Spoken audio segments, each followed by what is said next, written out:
దేవుని పరిశుద్ధ నామములో మీకందరికీ హృదయపూర్వక వందనాలు తెలియజేస్తుంటున్నాం. శ్రమలలో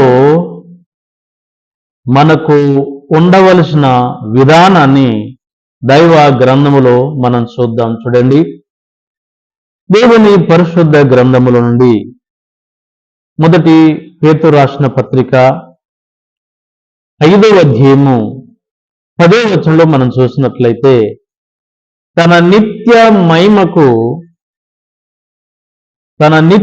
మహిమకు క్రీస్తునందు మిమ్మల్ని పిలిచిన సర్వ కృపానిదగు దేవుడు కొంచెము కాలము శ్రమ పడిన పిమ్మట తానే మిమ్మును పూర్ణులుగా చేసి స్థిరపరిచి బలపరచును అనే మాట ఇక్కడ మనం చూస్తున్నాం.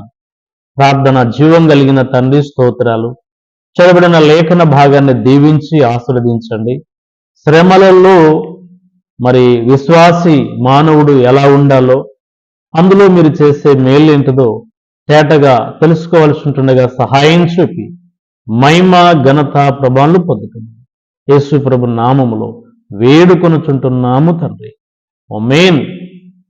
ఇక్కడ చూసినట్లయితే నా ప్రియమైన వారలారా, శ్రమలలో ఉండవలసినటువంటి విధానము ఏమిటంటే, మరి రోమపత్రిక 12వ అధ్యాయము 1వ వచనంలో మనం చూసినట్లయితే, శ్రమ యందు ఓర్పు గలవారై ప్రార్థనల యందు పట్టుదల కలిగి ఉండాలని ఆ లేఖన భాగంలో మనం చూస్తున్నాం. శ్రమలలో సహనము కోల్పోతాం, శ్రమలలో మరి ఓర్పు కోల్పోతాం. అందుకే శ్రమలలో మరి సహనం కలిగి ఉండాలి, ఓర్పు కలిగి ఉండాలి, అందులో పట్టుదల, ప్రార్థనలో పట్టుదల కలిగి ఉండాలన్నటువంటి విధానాన్ని అక్కడ మనం చూస్తున్నాం. కాబట్టి శ్రమలలో ఓర్పు కలిగి ప్రార్థన యందు పట్టుదల కలిగి ఉండుట మనకెంతో అవసరమై ఉంటుంది. రెండవదిగా మనం చూసినట్లయితే, శ్రమలలో ఎఫెసీయులకు రాసిన పత్రిక 3:13లో మనం చూసినట్లయితే, శ్రమలలో మరి ధైర్యంగా నిలబడాలి ప్రభు కొరకని ఆ లేఖన భాగంలో మనం చూస్తున్నాం. ఎఫెసీయులకు రాసిన పత్రిక అపోస్తలుడైన పౌలు గారు 3:13, కాబట్టి మీ నిమిత్తము నాకు వచ్చిన శ్రమను చూచి మీరు అధైర్యపడక అనే సంగతి చూస్తున్నాం. శ్రమలలో అధైర్యపడక ధైర్యంగా ఉండాలని ఆ లేఖన భాగంలో మనం చూస్తున్నాం.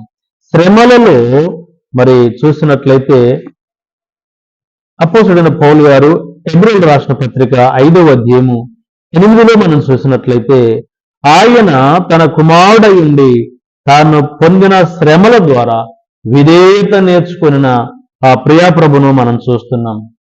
కనుక శ్రమలలో ఓర్పు, సహనం కలిగి ఉండాలి, శ్రమలలో ధైర్యం కలిగి ఉండాలి, శ్రమలలో విధేయత, వినయము మనం నేర్చుకోవాలి అనే సంగతులు అక్కడ మనం చూస్తున్నాం. శ్రమలలో మరి ప్రార్థన చేయాలి అనే సంగతులు 120 కీర్తన 1వ వచనంలో మనం చూస్తున్నాం. నా శ్రమలో నేను యెహోవాకు మొరపెట్టి తిని ఆయన నాకు ఉత్తరము ఇచ్చెను అనే సంగతులు చూస్తున్నాం. కాబట్టి మరి శ్రమలలో ప్రార్థన చేయాలి. మూడవదిగా మనం చూస్తున్నాం, శ్రమలలో సంతోషించాలి అనే సంగతులు మరి 2వ కొరింథీయులకు రాసిన పత్రిక 8వ అధ్యాయము 1-2 వచనాల్లో మనం చూస్తున్నాం. వారు బహు శ్రమలో ఉన్నప్పటికీ వారు మరి ప్రభునందు ఎంతగానో సంతోషిస్తున్నట్లు అక్కడ మనం చూస్తుంటున్నాం. 2వ కొరింథీయులు 8:1-2 వచనాలు, సహోదరులారా, మాసిదోనియ సంఘములకు అనుగ్రహింపబడిన దేవుని కృపను గురించి మీకు తెలియజేయుచున్నాను. ఏలయనగా వారు బహు శ్రమల వలన పరీక్షింపబడుచుండగా వారెంతో సంతోషించినట్లు మనం చూస్తుంటున్నాం. కనుక శ్రమలలో అదిగో మరి విధేయత కలిగి ఉండాలి, శ్రమలలో మరి ఓర్పు కలిగి ఉండాలి, శ్రమలలో ధైర్యం కలిగి ఉండాలి, శ్రమలలో ప్రార్థన చేసేవారు ఉండాలి. శ్రమలు అనుభవిస్తూనే మనం పరలోక రాజ్యానికి చేరాలి అనే సంగతులు అపోస్తల కార్యములు 14:22లో మనం చూస్తున్నాం. మనం అనేక శ్రమలను అనుభవించి దేవుని రాజ్యమును చేరవలసి ఉన్నది అనే విషయాన్ని అక్కడ మనం చూస్తున్నాం. కనుక శ్రమలలో ఓర్పు కావాలి, శ్రమలలో ధైర్యం కావాలి, శ్రమలలో విధేయత కావాలి, శ్రమలలో ప్రార్థన చేయాలి, శ్రమలలోనే సంతోషించాలి, శ్రమలు అనుభవిస్తూ ఉండాలి. మాత్రమే కాకుండా శ్రమలలో అదిగో ప్రభు కూడా మనం ఇచ్చుటకు నేర్చుకోవాలి అన్న సంగతులు మరక్కడ చూస్తుంటున్నాం. 2వ కొరింథీయులు 8వ అధ్యాయము 1 నుంచి 4-5 వచనాల వరకు ఆ విషయాలు మనం చూస్తాం. సహోదరులారా, మాదిన సంఘములో కనుగరింపబడిన దేవుని కృపను గురించి మీకు తెలియచేయుచున్నాను. ఏలయనగా వారు బహు శ్రమల వలన పరీక్షింపబడుచుండగా అత్యధికముగా సంతోషించిరి. వారు నిరుపేదలైనను వారి దాతృత్వం బహుగా విస్తరించెను అనే సంగతులు ఇక్కడ మనం చూస్తుంటున్నాం.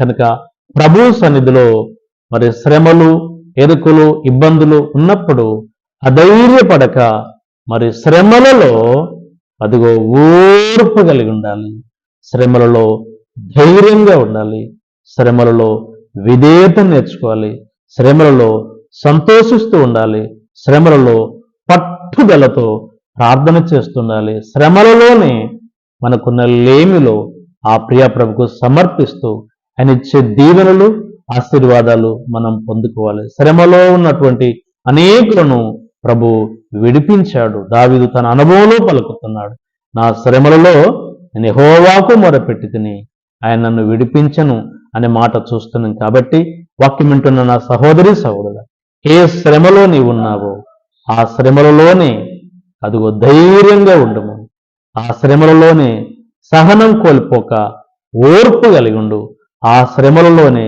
సంతోషిస్తూ ఉండు, ఆ శ్రమల్లోనే విధేయత నేర్చుకో, ఆ శ్రమలలోనే పట్టుదలతో ప్రభుకు ప్రార్థన చేయము, ఆ శ్రమలలోనే విడుదల పొంది ప్రభును మహిమపరచము.